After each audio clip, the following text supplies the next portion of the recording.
तो शंकर जी का मंत्र दिया वशिष्ठ जी ने, किसको? संध्या को। तो शंकर का अर्थ है सम करोति इति शंकर, जो सबका कल्याण करने वाले हैं।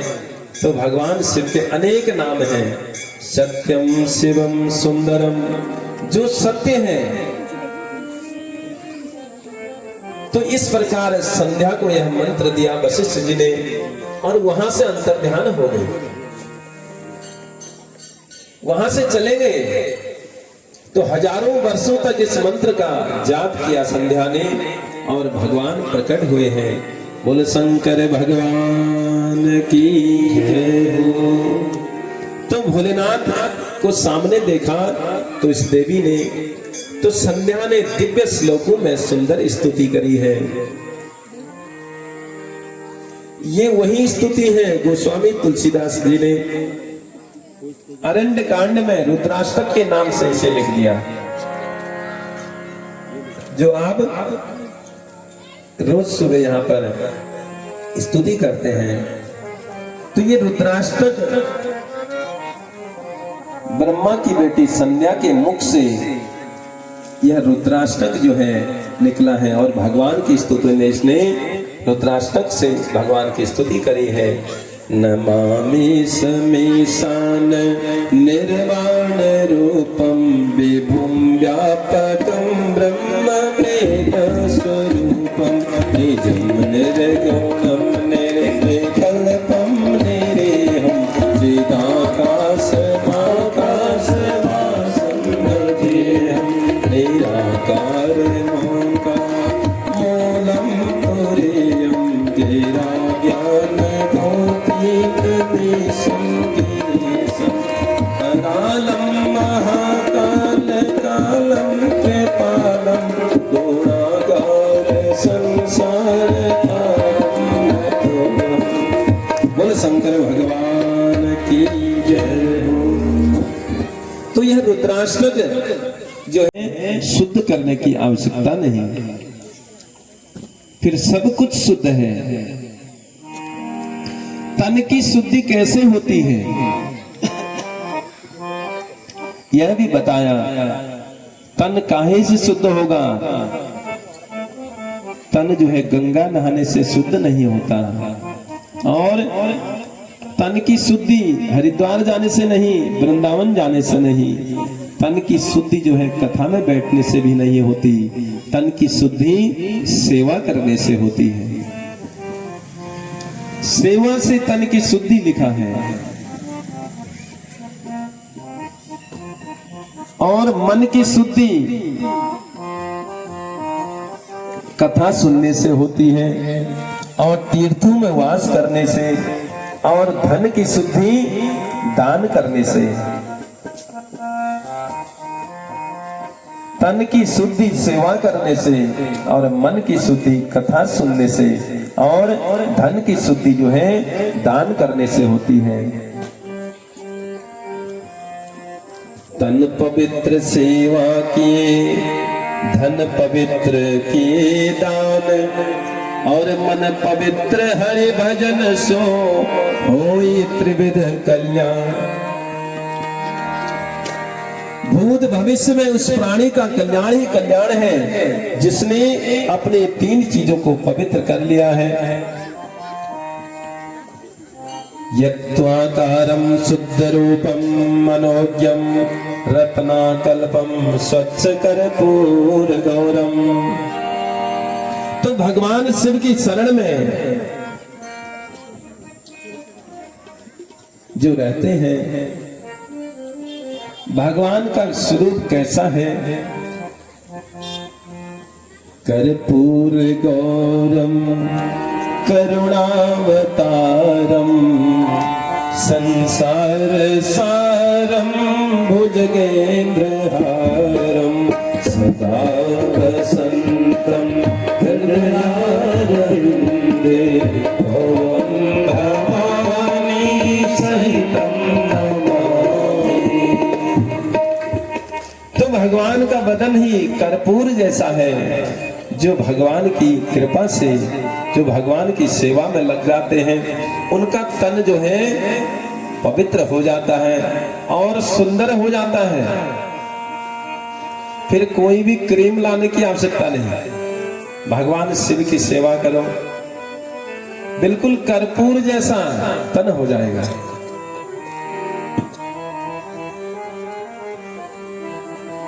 और उसका तन जो है पवित्र हो जाता है, सुंदर हो जाता है। जो भगवान की कृपा से जो है भजन में लग जाता है, उसका मन पवित्र हो जाता है।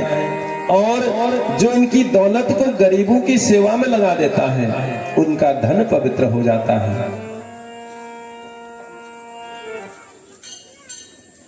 और जो इनके जो है तन मन धन भगवान की सेवा करने से तन की भी शुद्धि होती है और मन की भी शुद्धि होती है। और जो इनकी दौलत को गरीबों की सेवा में लगाता है, उनका धन पवित्र हो जाता है। यही रुद्राष्टक जो है यह बताना चाहता है कि भगवान वरदान देने के लिए उसी के सामने प्रकट होते हैं जिनकी ये तीनों चीजें पवित्र हो गई हैं, तन मन और धन। तो कहाँ है? प्रीतोस्मि तपसा भद्रे भवत्या परमेणवे स्तवेन च शुभप्राज्ञे वरं वरे सांप्रतम। तो संध्या ने कहा, क्या कहा? भगवान ने संध्या से कहा, कहते हैं देवी हम तुमसे अति प्रसन्न हैं, तुम वरदान मांगो, क्या चाहिए तुम्हें? तो संध्या जो है वरदान मांग रही है। देखिए क्या वरदान मांगती हैं। यदि देव प्रसन्नोसि तपसा मम सांप्रतम वृद्धस्तगायं प्रथमं वरो मम विधीयताम्। कहा कि आप मुझे वरदान देना चाहते हैं, सही में आप अगर मुझसे प्रसन्न हैं तो मुझे यह वरदान दे दीजिए। क्या वरदान मांग रही है? कहती है कि पिता भाई और बहन, ध्यान से श्रवण करना, क्या वरदान भगवान भोलेनाथ से मांगती है। संध्या कह रही कि पिता भाई और बहन, इस संबंध से पवित्र संबंध और कोई नहीं हो सकता। और वरदान मांगती हैं, कहती हैं बहन और भाई के मध्य में कभी भी विकार ना आए। बहन और भाई के मन में कभी विकार ना आए, यह वरदान मुझे दे दीजिए। और कहा कि बाप और बेटी के बीच में कभी विकार ना आए, यह वरदान आप मुझे दे दीजिए। संध्या के समय में मेरा जन्म हुआ, मेरी सुंदरता को देखकर के मेरे भाइयों की आंखों में जो है खोट आया और पिता की दृष्टि में खोट आया, इसीलिए मैंने घर परिवार छोड़ दिया। अभी आपने कथा में श्रवण किया तो कहने लगी, इसलिए मुझे ऐसा वरदान दे दीजिए, बाप बेटी और भाई बहन की दृष्टि में कभी भी खोट ना आए। और यदि बाप बेटी भाई बहन एक दूसरे को कुदृष्टि से देखें तो उसे हजारों हजारों वर्ष तक नरक की यातना उनको मिले। आप यह वरदान आप मुझे दे दीजिए। भी वरदान मांगा कि शादी से पहले एक दूसरे का मुख न देखें। तो हर चीज का महत्व है, लेकिन हम उन नियमों को मानते नहीं, हम उनको अनदेखा कर देते हैं, इसलिए दुख पाते हैं। कोई भी चीज बनाई है, कोई भी नियम बनाए हैं, तो ऐसे ही नहीं बनाए। देखिए, इन्हीं पुराणों से ही, इन्हीं वेदों से, पुराणों से यह सब लिए गए हैं। देखिए, घर दे दे, दुकान दे दे, मकान दे दे, लेकिन अपनी पत्नी को कोई दान में नहीं दे सकता। भोले बाबा ने जो है तथास्तु कह दिया, यह भगवान ही कर सकते हैं। तो रावण लेकर के जा रहा था, तो रास्ते में नारायण जो है वेश बदल करके गए। भगवान नारायण वेश बदल करके गए। कहा, ये क्या ले जा रहे हो? कहा कि सती को लेके जा रहा हूं। तो नारायण ने कहा, ये सती नहीं, ये तो उनकी दासी है। कहा कि ये तो उनकी दासी है। छोड़ करके चला गया। सती ने कहा, बड़े शौक से महल बनाया, तूने एक रात्रि में उसमें नहीं दिया। जा, जिस महल को तू लेकर के जा रहा है, एक दिन स्वयं इस महल को जला करके मैं राख कर दूंगी। माता सती ने कहा, वह महल कोई और नहीं, स्वर्ण जटित वह लंका थी। फिर बाद में हनुमान के रूप में भगवान शंकर और हनुमान की पूंछ के रूप में माता सती ने मिलकर के लंका में आग लगाई। ऐसी कथा आती है। तो हनुमान जी के हाथों जो है लंका नहीं जलाई गई, इसमें तो माता सती का योगदान इसमें था। तो हनुमान जी के पैरों ने लंका नहीं जलाई, हनुमान जी की पूंछ ने लंका जला करके भस्म कर डाली। जो माता सती थी, माता सती ही थी जिसने लंका को जलाया। बोल शंकर भगवान की जय। नमः पार्वती पते हर हर हर महादेव।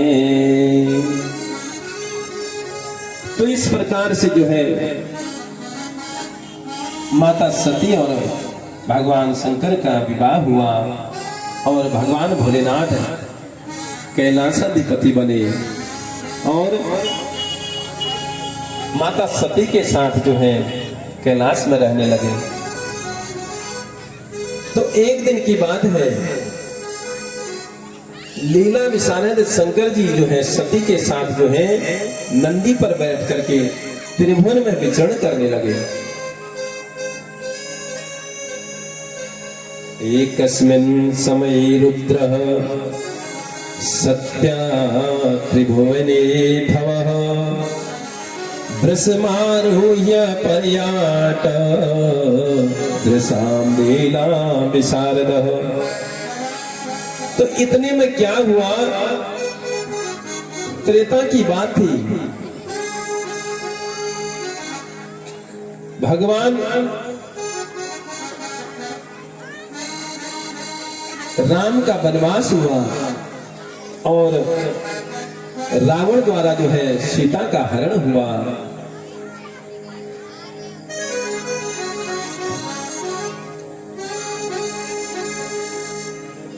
तत्र राम दर्शयासो लक्ष्मणेनान्वितं हरः अन्विष्यन्तं प्रिया सीतां रावणेन हृतं छला। तो राम लक्ष्मण जब वन में सीता की खोज कर रहे थे, तो भगवान राम सीता के वियोग में दुखी थे। तो शंकर जी ने राम लक्ष्मण को देखा तो आंखें भर आई। तो शंकर जी रो पड़े, क्योंकि राम विलाप कर रहे थे, कह रहे थे, हासीतेति प्रोच्यस्तम विरहाविष्टमानसं यत्तस्तस्य पश्यन्तं रुदन्तं हि मुहुर्मुहुः। रामायण में यहाँ पर यह चौपाई है, हे खग मृग हे मधुकर श्रेणी।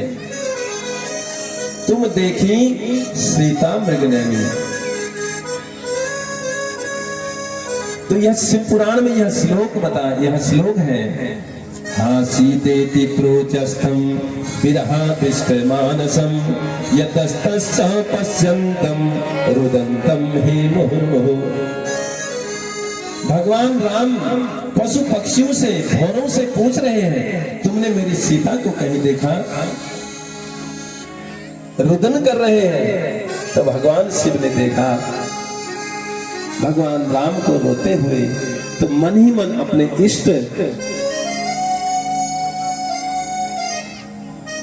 इष्ट का आराधन किया, उनका ध्यान किया। क्योंकि भगवान शिव के इष्ट कौन है? भगवान राम है। और भगवान राम के इष्ट कौन है? भगवान शिव है। एक दूसरे को अपना इष्ट यह मानते हैं, इसलिए इनमें भेद नहीं।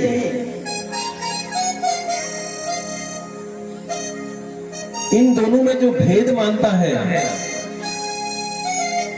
भगवान कहते हैं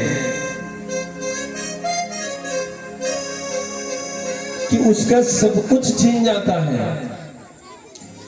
जो हरि और हर में भेद करता है, हरि हर एक है दोनों, न ये कम है न वो कम है।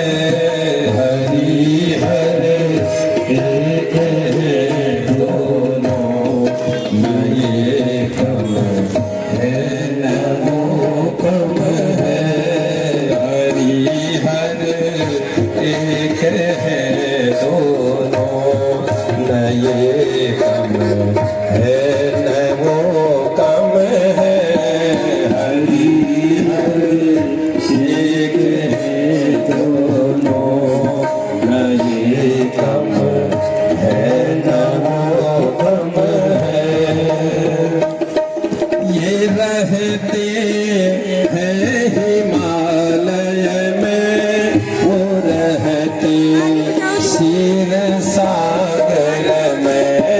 ये रहते हैं हिमालय में, वो रहते क्षीर सागर। हिमालय में वो रहते क्षीर सागर में।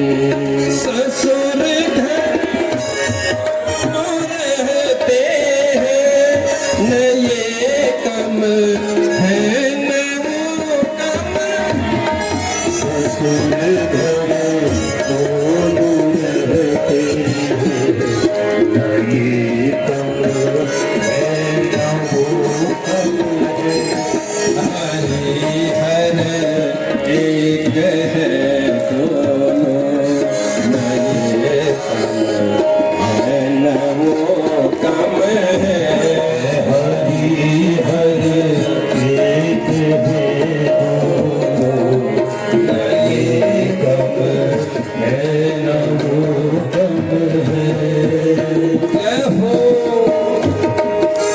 शंकर भगवान की जय हो।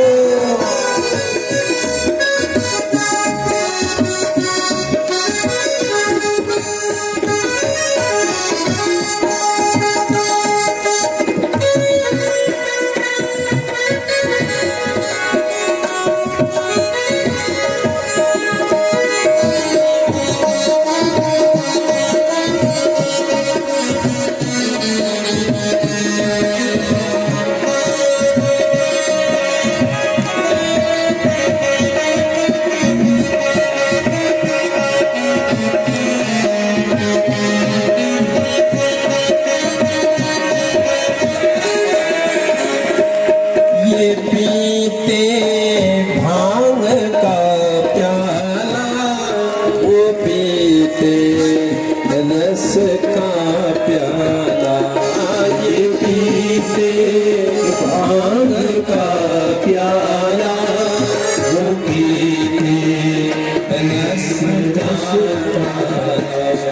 ये पीते भांग का प्याला, वो पीते रस प्याला, पीते भांग का प्याला, वो पीते प्रेम रस प्याला। नशे में दोनों रहते हैं, नशे में दोनों रहते हैं, न ये गम है न वो गम है, नशे एक है दोनों, न ये कम है न वो कम है। जय हो।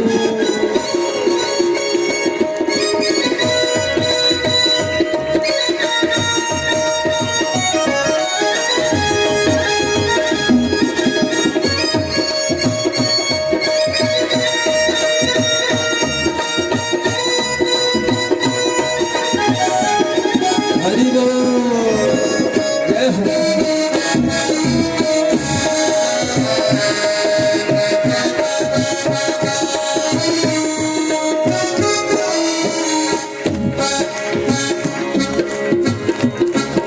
ये बैठे बैल के ऊपर, वो बैठे गरुड़ के ऊपर, ये बैठे बैल के ऊपर, वो बैठे गरुड़ के ऊपर।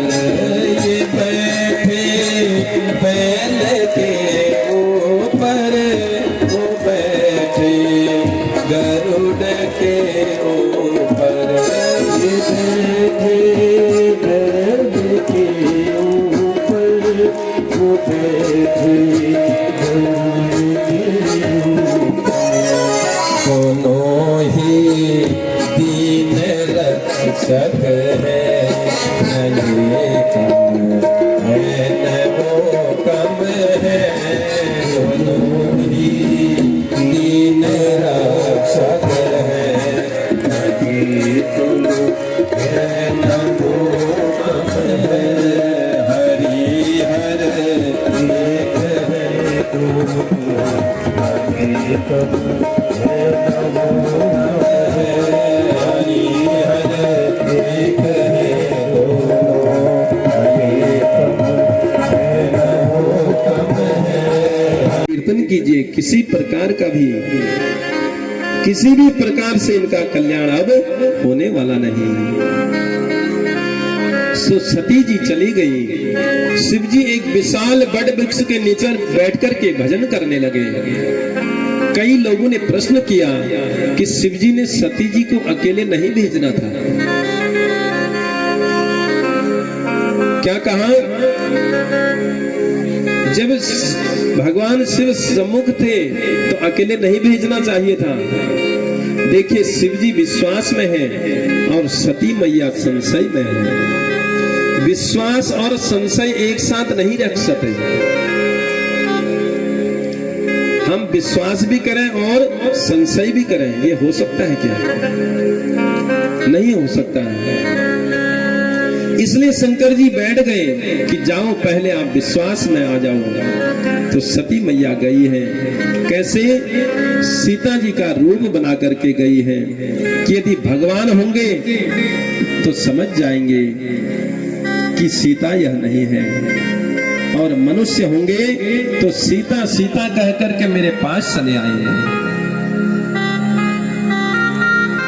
तो सती जी गई हैं, राम जी ने दूर से ही देखा और दोनों हाथ जोड़ करके प्रणाम किया। भगवान राम ने दूर से जाकर के जो है हाथ जोड़ करके जो है दूर से ही प्रणाम किया और कहा, मां अकेले घूम रहे हैं, भगवान शिव कहाँ हैं? अकेले मत घूमिए। इसी वन में मैंने सीता को छोड़ा, कोई हरण करके ले गया।